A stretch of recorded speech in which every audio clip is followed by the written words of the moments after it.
Ayollar ko'p muammosini yashirib yuradi va faqat ahvoli og'irlashgandagina shifokorga murojaat qiladi.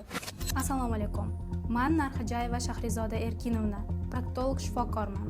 Hozirda MBF Med klinikasida faoliyat yuritaman.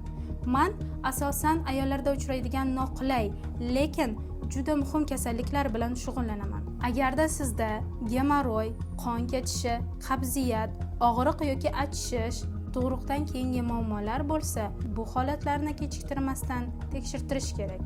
Bu oddiy mavzu emas, lekin bundan uyalish ham kerak emas. Biz sizni og'riqsiz tekshiramiz va davolaymiz. Agar operatsiyaga zarurat bo'lsa, eng so'nggi texnologiyalar yordamida minimal og'riq va tez tiklanish bilan amalga oshiramiz. Eng muhimi, muammoni yashirmang. Erta murojaat qilsangiz, davolanish ham ancha yengil bo'ladi. Sahifamga obuna bo'ling. Men sizga eng muhim tibbiy ma'lumotlarni oddiy qilib tushuntirib beraman.